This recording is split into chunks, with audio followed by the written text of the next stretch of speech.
where you lie on your back. This meeting is being recorded.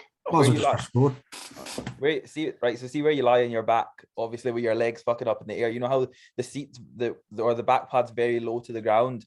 I sat on it, wrapped up, and I think because I was sitting so fucking low and I wasn't sitting on like an actual bench or anything, I thought that I'd wrap normally, but I wrapped way too low. And the second that I like took the eccentric bar off the hack and went down, I just felt the wraps just come down.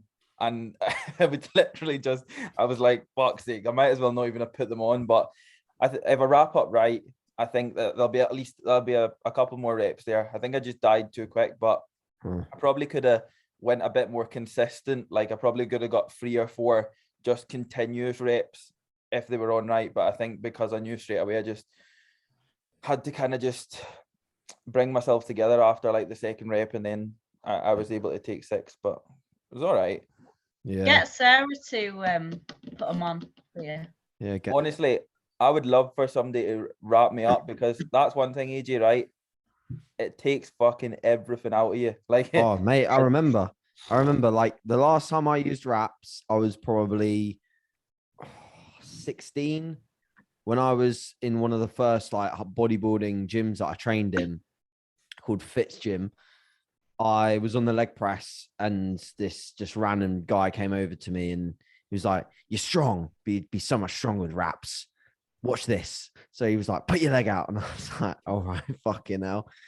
So then he literally wrapped me up to the point where I felt like I had like a medical tourniquet around my knee joint. Like it was completely occluding my entire leg. I couldn't feel it at all. So I was like, this is going to go well, seeing as I can't even feel my leg. And yeah, you know, I got more reps because I had a slingshot around my knee. But then I actually bought my own, and I did run squats probably about a year with knee wraps, and they felt pretty good, to be honest. And then I worked with someone and as a coach, like the only coach I ever had, bodybuilding coach. And he was like, "Oh, you know, to take the knee wraps off, just use sleeves." And ever since then, I've never gone back to them. But I see people use them smart, like strategically. And I think that like what you said when you mentioned them about like maybe not using them all the time, I think that's actually really smart, because if you like use them to like touch a new load, like for example, you're touching 7 plates, you use them to touch 7, and then you might back down and do some other work with sleeves at like 6 plates or something like that. And then again, you'll work up and maybe do 7 again with the wraps. I think that's just a really smart model to like touch weights that maybe you wouldn't quite be able to handle in the sleeve, but mate, you're still moving that weight from A to B with good control, and you've just got a little bit of extra, you know, tension around your knee, and arguably it's going to probably keep you a little bit safer in the long run with a 7 plate set. That was literally what I done like ages ago when I actually got my first kind of go on the Cybex hack. I remember done like 5.5 plates, and that was wrapped. And then I'd done, I think my first time on 6 and 6.5 was wrapped as well. And now I can throw knee sleeves on and do 12 with 6 plates. Do you know what I mean? So it's like, it's just like what you were saying there. That's literally what it was at the very start. But I think as well, just because it's like what you could maybe classify as like brand new territory with weights, 7 plates just kind of, it never got over my head, but I was like, fuck, 7 plates is like, I had to wait until that point where I wanted to know that I could do like at least 5 or 6 reps with the weight before doing it. Like, take me back a year ago or 2 years ago, I'd have jumped on 7 plates straight away and been happy with like a fucking double. But now I'm like really locked in on the fact that if I'm going to press like or do anything that's with a significant amount of weight, I want to do it for reps now. Like, I'm over the like doubles and singles. Do you know what I mean? I'm like, there's no really that much interest now. I'd rather rep out something that I would a year ago want for a single. So I think even if it takes me like 4 or 5 months longer to get to that, I'll patiently wait on it, and I'll obviously work on it, and then I'll just kind of take it for the amount of reps, and then it then allows me to progress the reps from there, and not just go from like 2 reps to 3 reps, but maybe 6 reps to 8 reps to 10 reps, and then I get fucking much stronger in the progress. So it's like the process. So it's. We literally spoke about this the other day, Jack, and I was like, I never see you wear knee sleeves or knee wraps, and your comeback was, I will probably want to have the size of my quads if I use them. So you're a little bit contradicting on that front, I think. Yeah, but at the same time, I'm not really doing heavy like compound work like I used to. To be fair, I did used to You squat are, fairly though. heavy. You are 5 plates of You're Cybex Hack the other squatting day. 5 plates on the Cybex. With my quads, I should be doing much more than that. Like realistically, but like I have always said that because I've always done isolations prior to my compounds, leg wise, like always since I was like 16.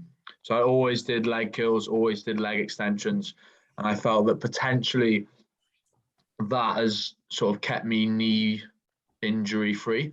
But I was also speaking to Aaron Mofo, so my osteopath. George, I know you had Osgood Schlatters as a kid, didn't you? Yeah, I still got it now. Yeah. Well, I was talking to him about that, and he mentioned that there is a little bit of research to suggest that if you had Osgood Schlatters, I don't know if you all know what it is. Kaylin, you looked very confused when I said that. Yeah, I've had a lot of confusing conversations. I don't know if you'll be able to see it. Christ. Can you see? I've got like a double knee. Yeah, I can see it. Yeah, I know. I know what you mean because I see it. You've got 3 heads. There's like another lump there. Basically, a lot of like younger males will get it. I think like women get it as well. It's basically where your bones grow quicker than your muscles, or the muscle grows quicker than the bone, and then it develops that sort of lump in your leg. Yeah. And there's a little bit of research to suggest that if you had that as a kid, your knees like are less likely to have like to suffer injuries and stuff. So like that's not accurate, but so potentially because I have it on both my knees, maybe that's helped me out. But also I do think that doing the sort of isolations first has helped me a lot. And you know, I'm quite strong around the knee, so like my teardrop has always been very like overdeveloped compared to the rest of my quad, so maybe that protects it quite a bit. Kenny, do you use? Have I seen you? No, No, I don't. AJ did tell Doesn't even me use to get sleeves. some sleeves, but I've never used them in my life. I didn't really know what they were for, to be honest. Just thought they were to keep your knees warm. The only time I've used knee wraps is I did like a 7-plate Nautilus hack, and I pulled my quad, and I was like, no, I'm not doing that. There's no way I should be doing 7 plates on that. And I did it on the pendulum once, and my calf the next day was in horrendous pain from doing it. So I just stick to knee sleeves myself. But anyway, welcome back. It's been a couple of weeks. Obviously, I'm sorry.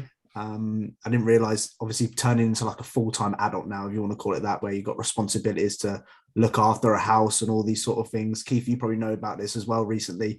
It's just things have been just all over the place, but we're back on the podcast now. And if you listen to this or watching it, make sure you share it on your stories, get out there, because I want this to be a podcast that people fucking come and listen to and go, yeah, this is one of the, because everyone does podcasts, but this is the best one. Yeah. So make sure you share it if you're listening. Khifie, I haven't spoken to you for a while, mate. How's the move been? Settling in? Good. Yeah, absolutely. I think even just the first kind of couple of weeks that we were here, things just felt so much better than where we were. And I think a big thing was the kind of not even necessarily like the environment within training, but just training itself from like a facility standpoint and that, and everything just felt so much better. And not that I was at a point where I wasn't looking forward to going to training, but it was just like there was so many sessions that were just fucking what the fuck have I missed here? What the fuck have I missed? Oh, Caitlin's just got back from holiday. I did see that, but I was like, that was like It wasn't even that funny. It was just like the childish really trying to wasn't. keep the laughter Sorry. in shit that we were doing. fuck's sake, man. For everyone that is listening to the podcast, we're just like, you can change the things on Zoom. How do you change them? How do you honestly. change them? Oh, Not sure. don't There's you literally started zero it now. humor attached to it. You've just got to like think that you're there and then. All right, Okay. it just takes you. Yeah, so basically I'm just here now. Having a great time. Oh, Can you see God. that? I don't even know. Yeah. It's like, no, anyway. That was so weird. Yeah, so weird. It looks Yeah. like, from what I've seen, it looks like you're enjoying yourself, which is good. It looks like Yeah. you're in a better place. Train looks better, and obviously, especially with prep coming up and being in a better environment. It's exactly why me and Jack are up here, because we need to be here to focus. I mean, we could prep in any gym, but if we want to be the best this year, the best versions of ourselves, we need to be in this environment. And so, sorry, AJ and the fucking Tash. Have you gone? Oh, God. You look like one of the fucking. You look like a Mario Oh, brother. that's horrible. That is horrible. Oh, my God. Fucking hell. Oh, Don't ever fuck. grow out of Tash, AJ. I need to stop fucking around with this. Way too Oh, fun. quality. I didn't realise you See could do this how, shit. How it plays How, on how the did you get a actual wheel. mustache? I know. You're like Luigi. Oh, Jeremy, fucking hell. If anyone's listening to this, I do apologise. There's some Looks like I've been down like Chernobyl for a year. fucking hell. No, Oh shit! I haven't actually removed it. Fuck's sake. fucking hell. Mr. Thorburn, obviously I speak to you on a day-to-day basis, but get everyone in the loop with things that haven't been in the loop. Well, similar to you now. I think we're both relatively settled in now. It took me a little longer than I thought it was going to. Sleep's been a bit shit, but I think past 2 or 3 days, I finally have had like a full sort of night's sleep, feeling pretty good now. So routines getting there. Still, I've been haven't been up early really. Like I've been going back to bed, having sleep because I've been like struggling. So I needed to get like an extra hour or so in. But I think over the next sort of week or so, I'll be back in a routine of like up doing work earlier on and stuff. But yeah, training's going well as well.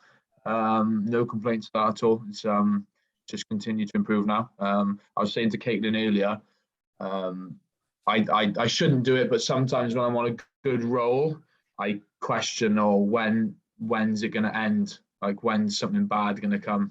But when you think like that, you're almost preempting it and you're almost sort of waiting for it to happen. But no, that aside, similar to you, George, I think both looking forward to cracking on with prep now and getting it started. I think we've got a few weeks left, but it's almost at that stage now where you just almost want it to start. Even though realistically, when it does start, it's not an awful lot of change initially, but it's just the fact that you can tell people that, or in your head, that prep has really begun now. For me, it's the countdown. I'm 20 weeks out, 19 weeks out. I love that sort of, I don't know, like for me, when I go into a prep, like I'm going to buy myself probably an Apple Watch for prep, but then I'm going to just take it off when I finish. Like I like going into like a new sort of transition, if that makes sense, because I'm obviously, doing everything that I need to do, but it's just at the same time when you're prepping, you have these sort of little days where you notice them little changes and things like that. And, look in the mirror, you start noticing things you haven't seen for a while. I've missed that, especially like last time I dieted was in like properly was in 2020. I can't remember, AJ, it was like 2020, wasn't it? It was a while back, I think. I honestly don't know the last time I reduced your food, so yeah, I can't tell you.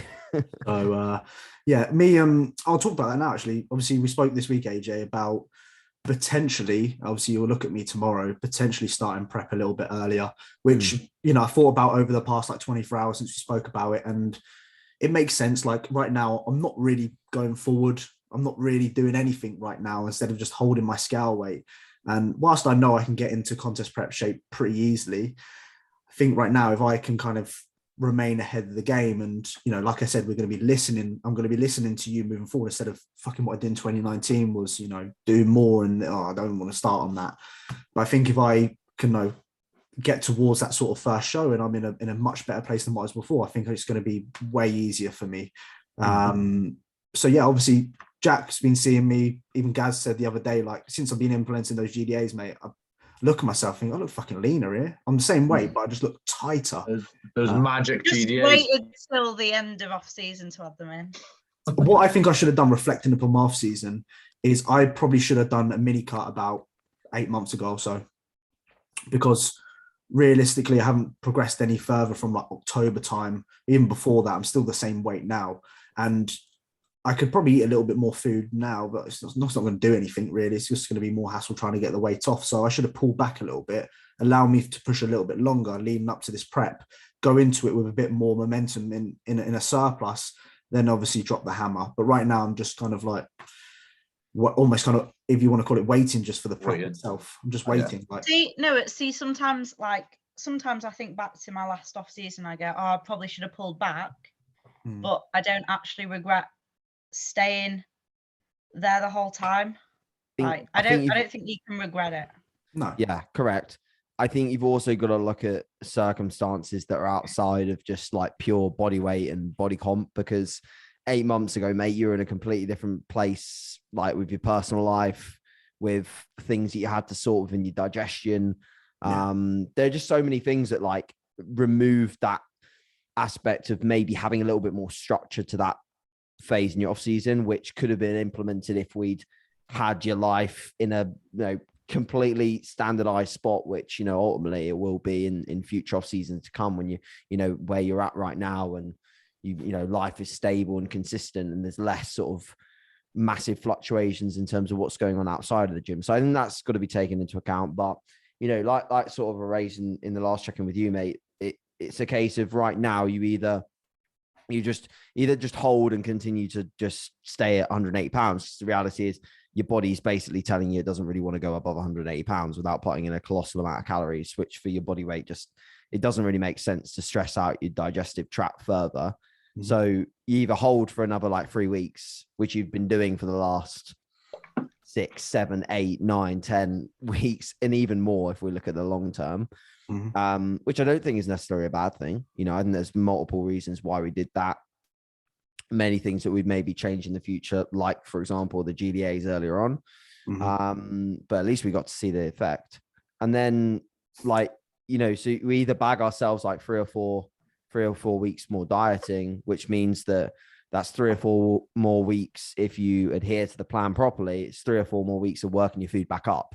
Yeah. So it's like, it's you going to shows on higher food than maybe you were at even like 2 quarters or a quarter way into your prep. You might be on lower food at the midpoint, then ideally you will be at the end. You'll be on higher food and really low levels of fatigue. But the issue last time is that we never actually ever dropped off fatigue, because whenever I tried to do it, you managed to find something to drive up your fatigue. Yeah. So as long as we nail that, then it bags us more time. Yeah. Which is I think it's a win-win. Keith, you're meant to be starting soon, aren't you? Seeing Vicky and starting soon. Realistically, looking at Monday. So yeah, 7th March. I thought you were. And that's for the BNBF finals, isn't it? So that's quite a decent length for you. Did you learn that out of the 2020 prep, in the sense that you had that little bit more time through the show being delayed, and you thought that's actually ended up working our favor, kind of thing? Yeah, literally, I got to by the time that the finals came around in 2020, I was like so much more peeled by the time I got to the show, but my food was so much higher than where we were like 6 weeks before. And we've just kind of went from that. And as much as obviously looking at it right now, me starting to diet next week for a show that's not until October, that's where we're gunning for. Do you know what I mean? I'm obviously like not having qualifiers and that, it would maybe be a little bit different, because realistically we'd probably not shoot for like that condition for a qualifier. Yeah. But you got one shot. Knowing that this is like the main one, it's kind of going back to like just pretty much the exact same as 2020. We were shooting for that one for the main one, and now pretty much we're doing the exact same.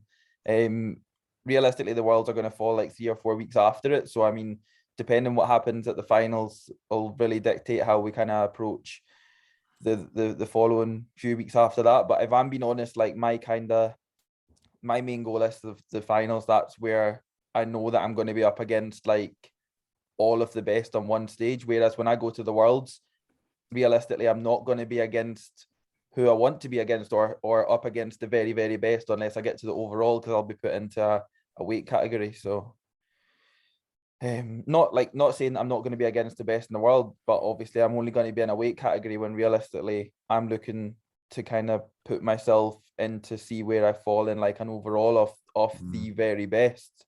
So if I think about it, then now the first one's the finals. So that's the way we're looking at it anyway. So I'm going to see Vicky on the weekend, and realistically, like thinking and speaking, prep's probably going to begin on Monday. So obviously depending what she thinks, but I think that's what will happen. Question everyone wants to know. You win Worlds, you tick off the final goal as a natural. You go assisted and chase down the IFBB Pro card. Realistically. Yeah. Thought as much. Thought as much. I'm glad you gave us an honest answer, because that's what I think you should do, to be honest. But yeah, that's sweet. That's sweet. Especially when you see, like, I remember you posted on your story, I think it was Q&A, someone asked you what your ultimate goal is, and you just put a picture of the Olympia stage up there. You know, I think probably if you achieve what you want to achieve, go for it. Yeah, Within your like reach.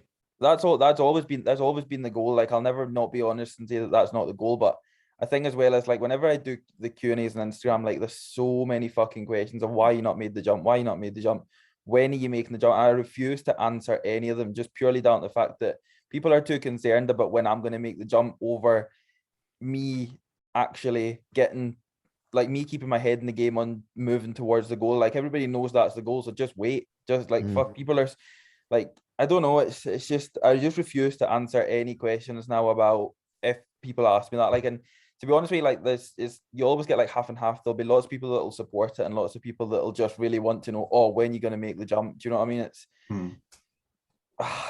It's a hard one, but like, I think some of them are just excited for you, Keith, but some of them are obviously just no, like that's absolutely it. Like, don't get me wrong, there's so much support about it. But I think it's like, it's always been that main goal, and I will do anything possible or anything that I need to do to get it. I just would like to box off natural bodybuilding first before. With my question for you, Keith, and I've asked everyone else this, but like, does it worry you? Obviously, you've seen recently a lot of people are dying because of, you know, whatever it may be, especially who was it recently, Boston Lloyd, whatever. Obviously, he took it to extreme sort of levels, but does it ever concern you about like longevity in this? Like, right now, I'm being 24, I'm like, if I die at 40, I don't give a shit sometimes. But at the same time, as I'm getting older, I'm starting to appreciate things a little bit more. And I even notice it with my parents, for example. They're more invested into their health than what they were when they were younger. Does it ever like cross your mind? Because that's something that I thought about myself, because I'm thinking, I do want to maximize what I do, but I'm an all or nothing sort of person. If I go down that route, I'm probably going to go quite extreme with it. And it's sort of, then when I look at these sort of deaths happening, which, you know, there's millions of people out there that do this sort of stuff, and we only see what people want to show us. At the same time, do you ever think about any of that side of things? See, if I'm being honest, like, I was like very, very, very, very, very close to death last year, like when I was in a fucking car crash, and I think that's put a lot of things into perspective for me. There's so many deaths happening, but I don't think, like, I don't think it would ever put the fear into me of anything. But I do think that if anything was to happen to me, it will happen to me. I would never let anything like that kind of come into play and put me off from doing something, because that would then put regret in me if I got to 20 years down the line and think to myself, why the fuck did I not do it?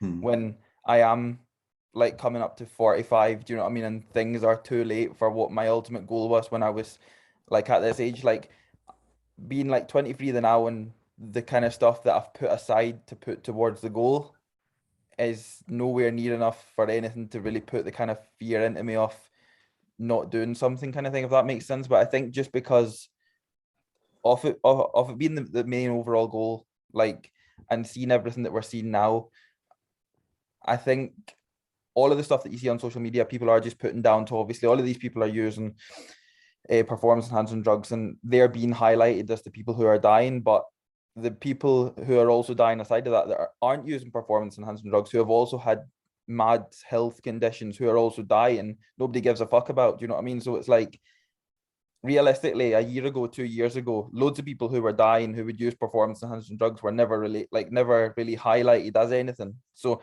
I think just because somebody died who was using steroids and potentially using a lot of steroids, has died. Now everybody that dies who is using performance enhancing drugs or has been a bodybuilder is just going to be highlighted. Do you know what I mean? And the unfortunate part is a lot of people are very young and it's not nice, but I don't think it'll ever kind of, everybody would think about it, but I don't think it would ever kind of give me any reason to not do it, like anything that I would want to do to put towards the goal. Yeah, I think, yeah, it's something you need to sit down and think about. But I mean, like, I want to live my life without no regrets. And, you know, I even look back and think, if I want to really take, because we live and breathe this shit, right? And as natural bodybuilders, I love the process behind it. I love just the discipline, especially even with the preps, the mentality towards it. But I think I'm still getting those marginal gains each year. And I want to take it to as far as I possibly can. So yeah, it's a lot of things to take into consideration. Caitlin, I was going to, Jack came home today from legs and he was like, Caitlin was in gym today. She looked fucking massive. I think you're wearing a JP top, he said. I had the wrong size top on. Update us on the off season, please. No, it's going really well.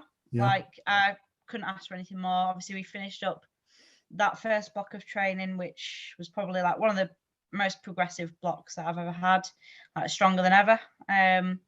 Took the deload and now we are back on push, pull, rest, legs, rest, which we knew was coming. We literally both walked into the gym like a couple Sundays ago and we just went, yeah, this is it.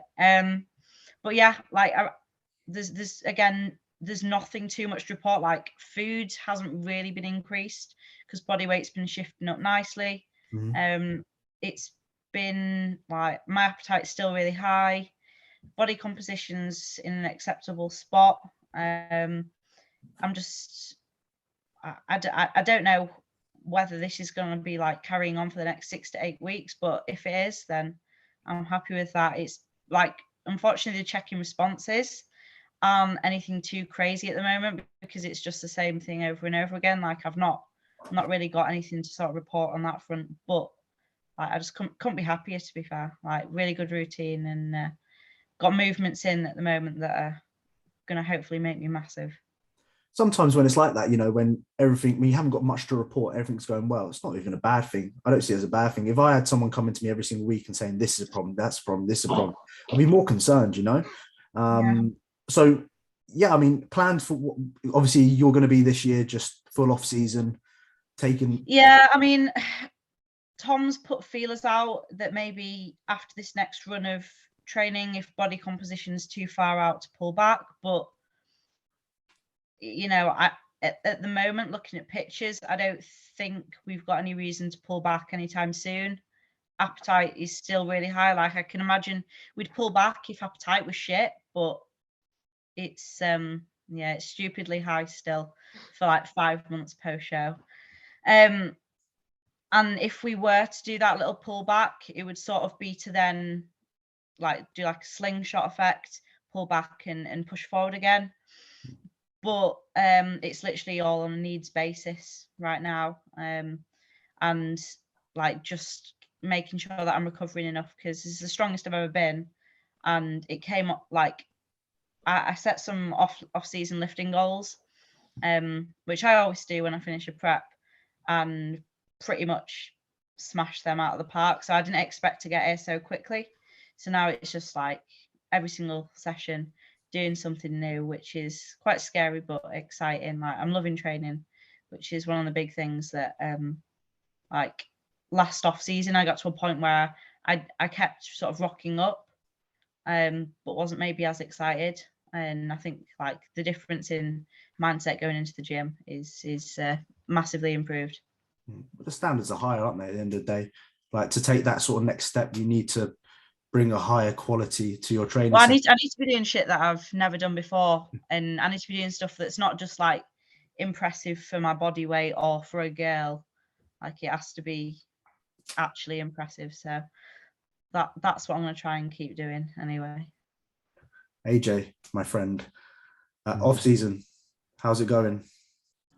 Yeah, pretty similar to Caitlin, to be honest. Obviously, we're a very similar, if not the same setup in a lot of ways. So she kind of wrapped up the training side of things, but recently changed course to just offer ourselves a little bit more recovery. And the biggest thing that I'm going to have to manage this year myself is just the athlete coach balance. It's really good at that last year. And I already feel myself not slipping out of like anything that I need to do routine wise, structure wise, like especially my sleep. It's nailed. I can't get any better sleep if I tried, to be honest.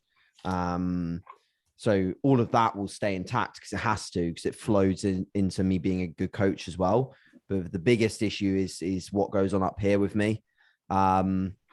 Like Caitlin will probably be able to spot it very well. I know that Loz can. She doesn't tell me, but I know that she can spot it.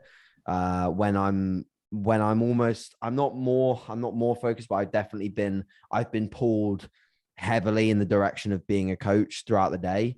I'll come into the gym and I don't have a lot of oomph left. So I'm not making the same, maybe like noise or like a general feeling of being amped before a set. I'm a bit less excited, if I'm honest, because I've poured so much of my energy and focus into my guys and girls and not amping them up, but giving my energy to them. And then I've got a limited capacity myself to create my own energy. And that's where I vibe off Caitlin and Loz, obviously in the gym, like quite a bit, because they're coming in some cases with more energy than me. And in some cases I'm coming in with more energy than them. So that's why I think it's good. It's good to have training partners. Good to have people that will continue to sort of push you and be there for you if you need a little bit of a lift up. But I've got probably my biggest year this year in terms of the team itself. And I've also got obviously a lot of other things in the background going on that I really am super passionate about and want to grow massively within the clothing, within natural bodybuilding worldwide. And I must admit, like, my sleep's great, but getting to sleep sometimes hard because I've got 1,000,001 things whirring around in my head, thinking, oh, what do I do with this? What do I do with that? And it's only going to get a little bit worse because when people start getting lean, I'm thinking, what should I do with him? What should I do with her? Is this right? Is that like, yeah. And then I think, I'm very, very grateful to obviously have Loz in my life, because a lot of the time when things are whirring around in my head, I don't have to keep them to myself anymore. I just talk to Loz about the stuff, and then she'll just either like just listen and just, be there, or she'll give me some of her opinions back, because she's growing knowledge at a rate of knots that's I've not really seen before with anyone else, because she gets to pretty much listen to me every day, do my stuff. And then I tell her all about what's going on as well, because I have to, otherwise my head will explode. So that's pretty cool. But yeah, like life-wise, I can't complain. I love every day. I really can't complain about what I do. But yeah, it's just a management process. And how many clients have you got prepping this year? On stage, 43 at the moment.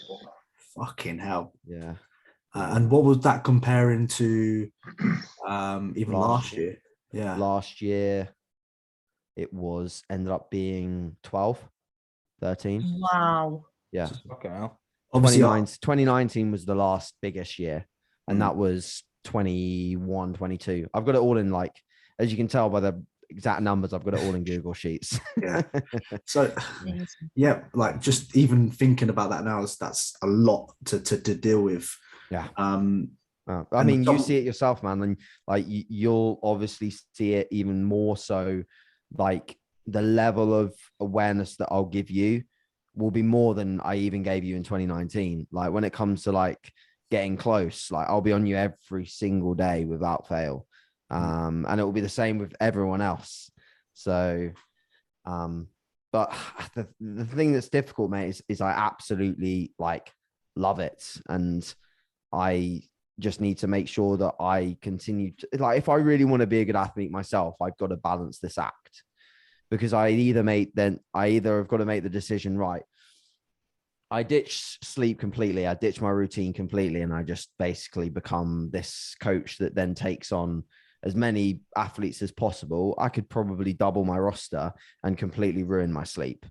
But then it's a case of whether I even enjoy doing it that much to be able to double my roster or to take on more. I like the amount that I've got at the moment. But this year, in all honesty, that number is a representation of people that have been waiting in the sidelines for this year. Like even yourself, man, like this year wasn't maybe part of the plan initially as you stepped off stage. It was potentially even earlier, but then we had COVID, but then we had the, things going on in your life, and we had time periods in which the trajectory became longer. And it's the same for at least 12, 13 other people that wanted to go earlier, but now going this year. Is it just the year that makes sense? So I think, I've already been talking to Lee about the numbers of memberships, and they're high. They're stratospheric. There's going to be a lot of people on stage this year. Which is why I also wanted to capitalize on this year being the year that the whole natural bodybuilding world in the UK gets leveled up through exposure and stuff. So yeah, it's gonna be a great one, man. Like it's gonna create so many awesome memories. I know that for sure. 100%. And I love what you're doing. I know you probably won't talk about too much about the natural bodybuilding worldwide at the moment, but what you're doing in that front, I think, we spoke about it in the car going over to Elite Fitness, or Elite Physiques, whatever it's called. Whatever. And, I think this is definitely something that, is going to be something pretty epic, it's going to be something that, you've put a lot into at the moment. And I think it's going to definitely pay off. And I definitely think it's something that, is going to push a lot of people to go down this route, because it's not spoken about enough, natural bodybuilding, in my opinion. But no, I'm buzzing for that.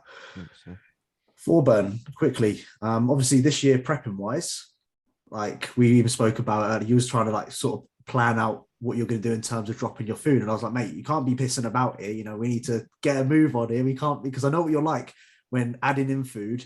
We even did it when we was up here. It took him about 4 weeks to add in about 50 carb, So when we were speaking about dropping food in prep, I was like, mate, you need to fucking sort it out. This year, like what we spoke about, because I obviously mentioned that potentially I could be starting prep earlier. And you mentioned even yourself that something to take into consideration. Obviously this year, it's going to be hard for you it's going to be hard to know where you're going to fall, because you haven't prepped in a long time. I think, it probably would be best to start earlier and just kind of, in a way similar to what we just spoke about, is kind of cruising in a little bit. Because we spoke about that the other day, didn't we? I know that was obviously influenced slightly by your conversation with AJ, but obviously my 2 previous competition seasons, my best look sort of came towards the end of the season, and that was after 32 weeks of prepping, 33, something like that. And so usually doing quite an early qualifying, being absolutely inside out for that too. Just ready for the whole time. So I think there's definitely some merit in terms of a longer prep. Normally I'd have done a 16-week before a qualifier. Initially planned to do like a 20, but now I'm also edging potentially to do say like a 22. Just so I don't have to do anything drastic. It has been a long while since I've been lean or had to diet. Like, don't get me wrong, I've done mini cuts, but it's a different kettle of fish, isn't it? So maybe I might need a little bit longer. It's almost like I'm a first-time competitor again, because you always want to give those first-time competitors that little bit longer, maybe just 2 weeks, just so you can have some leeway. And AJ, prime example, like in prep. Well, not so much this year actually, or last year, but having those sort of 2 weeks before a show where you can kind of take stress off and maybe get food up a little bit makes a massive difference in your physique. So potentially if I started 2 weeks earlier, which would then give me the 2 weeks to then take that stress off at the end, and throw in any sort of Houdinis at the end there, but not that I've ever had to before. But yeah, just like you, I'm just quite eager to get things started, really. I know we talked about messing around with changes and stuff. Obviously, I'm going to self-coach myself this year. And the week-to-week changes when I'm dieting won't be an issue. It's just what I was discussing with you was the initial drop, just because that's kind of, you're almost throwing a shot in the dark, really, about how much you have to take off at the start. But I have a rough idea, but I think I'll just be assessing it week by week, well, probably day by day, to be honest. I think you'll be a heavyweight this year. Well, I can't see myself not being, to be honest. Like, I was right on the cusp of heavyweight in 2017. And I've got to be probably 10 pound heavier than that. How tall are you in centimeters? Or about 180, I think. Like, no, you're on the cusp. Because You isn't need that to like measure bang on yourself the with the cusp? thing.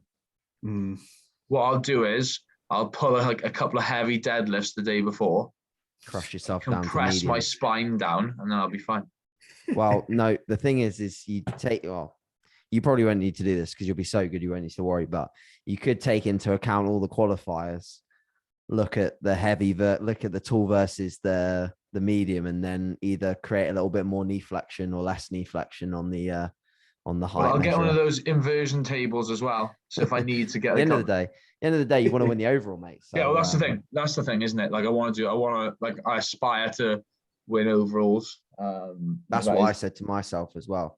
Yeah. I said, I don't care what class I'm in. I want to, well, obviously I want to win the class, but I want to be bloody battling for the overall if I'm up there. So I don't care which one I'm in, because if I get beaten by someone, I wouldn't have won the overall anyway. And like, to be honest, I just want to look my best. So I'd rather like go into a show without having to suck down or anything like that, as opposed to just trying to make weight. Like, yes, I want to win shows. Yes, I want to win overalls and that, but I just want to look like give the best representation of myself. You know, I'm still pretty proud of what I did in 2017, and I came 5th at finals. So that's a pretty, you know, that's pretty shit. Well, it's not though, mate, because the standard was high, and I mean, yeah, I've still got the pictures, but it doesn't matter. I'm just very happy with what I brought then. So if I can do that again, if I'm happy with what I bring, it doesn't really matter to me.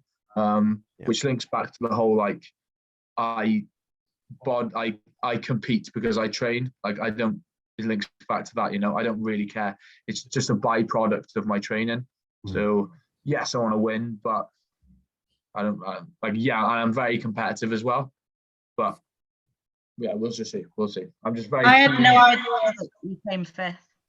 Yeah, 5th at finals. Still not sour about it at all. But I wasn't bodybuilding at that time because that was 2017, wasn't it? No, you were still in secondary school.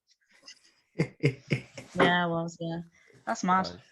I'm excited for it, Jack. I must admit, you know, being around you for 4 weeks now, you know, for me, it's like I've seen. I don't go on. I'm a very motivated person, but that kind of like consistency that you provide. I knew this before I was moving in with you. Mate, I'm pretty laxy daisy at the moment.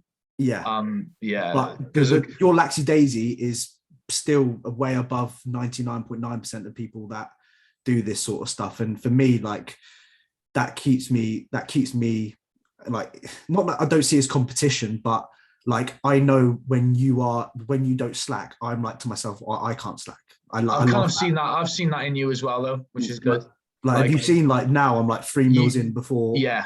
So like even just slight changes in your routine, your eating habits and stuff, like because you know you've got to do that extra thing. Like maybe it would have been a really good thing for you if you'd done that, you know, a few months ago. I seriously wish I did. But the fact that you're doing that into a prep now and you're getting into those good habits in a prep is, you know, it's only going to benefit you. Yeah.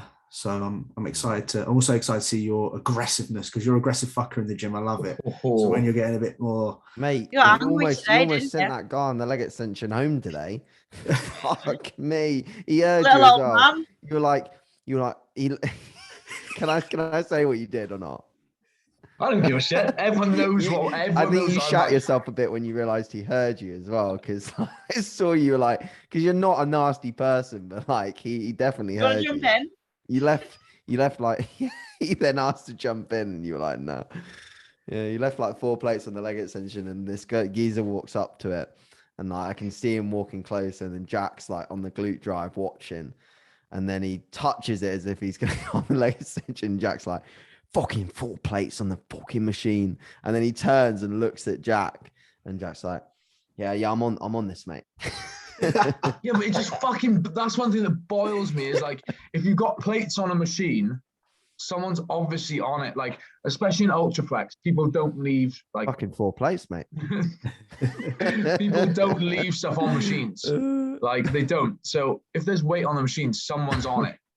But Oh, it made me laugh that. No, I'll be quite surprised. You say that about people leaving. I notice it a fair bit. Some people just fucking leave in Ultraflex. Yeah, they do. Like, I thought it would be a Presses are the lot worst. more respectful because it's probably it definitely is one of the best gyms in this country. And sometimes people go in there and just treat it like shit. Like I always take my plates off, but I sometimes even saw the leg extension. It was stacked the other day, and someone had it on the bottom pin, the middle pin, and the top pin. I was like, this fucking like just doesn't make sense. Like some of these people in there, even when we were speaking the other day, that fucking one guy was in there just, I won't even get started on that. Yeah, it does. Some people do frustrate me in there, I must admit. Well, I thought it'd Like be it more with any gym, though, isn't it? Really, Yeah. it's just a shame where you see plates just like crammed and stacked on like a prime piece, which is like ridiculously expensive. Like if it was like left all over like some cheap piece of equipment, it would be like, but when it's a nice piece, you're like, 100%. It's just it just bugs me sometimes. It really does. Should we answer a few questions? Let's answer a few.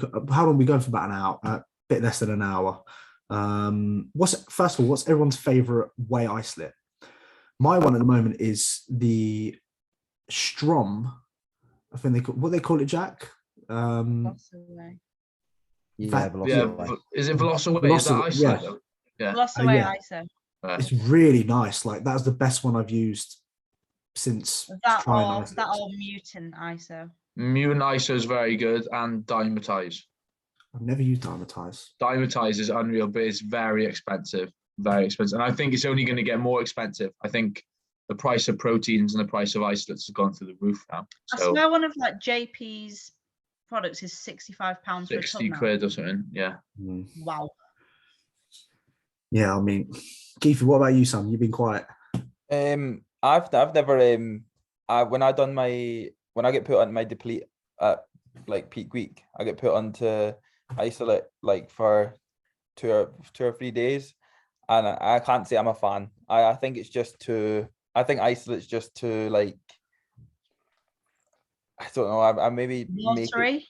Yeah, absolutely. It ruins any food you put it with. Nah, I'm not a fan. So I'll have isolate 3 days out the year on my peak week. So your opinion isn't really valid. No, absolutely not. Especially when you're dieting as well, it probably tastes fucking amazing. Well, if you're saying it tastes average, then fucking God knows what it tastes like in your fair, I had what it was like chalk bueno. I can't even remember I literally cannot remember the brand or anything like that. Whey Sports. Not got a clue, mate. I can just remember it was chalk bueno, and I had it for 3 days, and then it got the bin. I've got this one's a little bit. I didn't know whether to ask this or not, but I don't know if you saw about this Scott Murray passing away. The guy that's like 5% body fat all year round or something like that. I read. Yeah. Someone asked what your thoughts are on that. Some context behind it, because he actually followed me. He used to message me a fair bit. I was looking actually through the messages there. I was like, wow, actually, I didn't realize how often you message me and comment on my YouTube videos. And I went and watched his recent video from 2 weeks ago, and I just looked at him and I'm like, he's a completely different person. Like I didn't realize he looked the way that he did. And just through watching some of his videos, what it seemed like from what I could see is that, one, he never used to sleep. 2, he used to be extremely lean, like very like beyond like skeletal sort of lean. When someone just looks like fucking death rather than actually shredded lean. And he'd do like 25,000 steps a day. He'd do this ridiculous sort of dieting. He's sort of like, I'll sleep when I die sort of mentality. That's sort of the vibe I got from him. Like he'd go on like a 4 o'clock morning walk, and he'll do like edit his videos and stuff like that. And he'd do this sort of ridiculous food, like these food things. And from base what I've seen, it's just basically sort of killed him off. And I was thinking about this with like even my prep, because I know even with my videos, I'm going to get a lot of people following the channel that are from different sort of levels of experience. And I'm even going to say, like at the beginning, I'll say it now, like what a lot of us do, if you're like a general sort of gym goer and you just like enjoy training, then don't ever aspire to be like contest prep lean, because it can create so many negative, and you still see it today, like so many people fall off because they have terrible relationship with foods, and this is where it all stems from. It's not healthy. I don't recommend anyone doing it if that's not your goals, of course. And like I always say, like if you are prepared to get to that point, remember that you are playing with your hormones. And we all look back at our contest prep photos or when we was lean and go, who the fuck is that person? Because you just change generally as a person. And sometimes people can't ever get out of that. And still to this day, I think about, there's probably one kid out there that's going to watch me this year and go, well, I'm going to start dieting at the same time as George. And he's going to end up, potentially ruining his life because he's followed what I do, which I never would recommend anyone following that. And it's just kind of, until you sort of see these sort of things come up online and that, it makes you kind of, it makes you open your eyes up a little bit, say, okay, cool, sometimes this is not healthy. And if you have poor relationship with food, you shouldn't be getting into these sort of body compositions or even thinking about prepping or getting very, very lean, because it can be, as you can see clearly, it ends people's lives. So yeah, it's just a weird one, that when I saw that, because when you see someone who's followed you and messaged you and shit, it's a bit fucking, it kind of hits you home when you see shit he's passed away and that. That's a bit sad, isn't it? Fucking hell. All right, let's just move on from that one. Way to drag it down. I'm not laughing. Moral of the story is get some sleep. Yes, 100%. 4 hours. How much sleep does everyone get a night? I'll be honest, I did my blood pressure the other week and my blood pressure was high. And yeah, and I think the reason why my blood pressure is high is because I cannot tell you the last time I had over 7 hours of sleep. And I looked at it and I was like, why? I did it 3 times. I was like, this is not right. And I looked, it's just, and I think that is like for the past probably, and this happened in like previous relationship, I used to stay up late, and not that I stay up late, but it's just that I don't get enough. And today, even just seeing the passing of Scott, it's made me realize, like, tonight I'm going to bed at 9 o'clock and I'm sleeping at 9, because I usually stay in bed till 10:30 and then fall asleep and wake up at 6, which still is a lengthy amount of time, but it's not enough for me. And I just notice it, like little things like even doing my blood pressure and reading and seeing it's higher than what it usually would be. So for me, I even use a sleep cycle. Yeah, it's not the most accurate thing, but even on the data collection sheets that I do, AJ, sometimes you'll see 6 hours, 5 hours sleep. It's not enough. It's not enough for me. So today's sort of the day that I've gone, right, sort it fucking out, George. And I'm going to sleep a lot earlier. But yeah, I'll get about 6 hours. I get like minimum 9 hours. That's always been like a very big staple. But then again, like I'm also not going to sit here and say that I get up at like fucking 5, 6 in the morning. Do you know what I mean? I find myself more productive at nighttime, later on at nighttime, and then not less productive in the morning. But when I get up, I'm ready to work. So I'll get up at like maybe 9, 9:30, 10 o'clock. But that's obviously because I've been more productive the night before, and I've always been one like that. More so on prep, I'll probably go into like a routine with my sleep over like just being like one night I'll go to bed at 11, the next night I'll go to bed at midnight. I'll probably have like a specific time when I will go to bed. It probably will still be late, but it'll pretty much be the exact same every single night. But I think sleep's always been a massive one for me, so I've always kind of tried to keep it like a minimum of like 9 every night. And I've never really had a problem with that as well. Like I don't plug my phone in beside the bed or anything like that. My phone's always kind of away. So when I go into like pitch black room, my plan is just to go in and sleep. So it's that's always been like a big one. For me, I know I can get more sleep, but I'm thinking I'm sort of as weird as it is, I'm in some ways I'm in Scott's sort of mind, so not to the extreme of his, but I think, time is money. I could be more time making money or more time doing this and doing that, and I always feel like there's not enough hours in the day. And as I've got older, I've taken on more responsibilities, and I've just neglected that, which I'm looking back now and thinking, like, even just notice, like, this eye is just all of a sudden just got really lazy. And I never used to have a lazy eye. I used to perfect fucking piercing blue eyes, but now this one's fucking like this half the time, like just through not sleeping enough. So yeah, I'm going to try and 8 hours at least for me. AJ, you sleep a fair bit. You're very good with that. You're very good. Yeah, we're in bed every night at 8, and Yeah. I'm up at 5:30, and I rarely have to use an alarm to wake up. Mm. So I'll be up like something like 5:25. It's quite good. My sleep was absolute. I must admit though, my sleep for the last 5 or 6 weeks of prep was unbelievably terrible. I've never experienced anything like that at all. Like I'd be done by 5:30. So bear in mind the clocks were still the other way around. So it was still light outside. There was like kids playing outside in the like fields and stuff, and I was in my bed going to bed because I was done. And then I wouldn't be able to sleep much longer than 1 or 2 a.m. I have rounds and rounds of posing on my phone of me getting up at 1 or 2 a.m., sometimes even earlier than that, and going downstairs and taking my first round of posing before like some people are even going to bed. And I hated it. Honestly, I didn't like it at all. I loved the prep itself.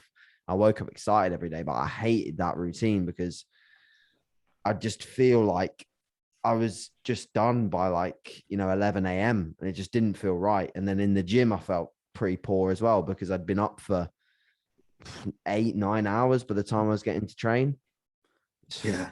Fucked. It was not good, mate. And that is honestly down to the aggressive nature of the prep that I had to do to get into condition. Like it was just so harsh, and my body was just basically big middle finger at myself back, saying, right, we're going to destroy everything that you want routined.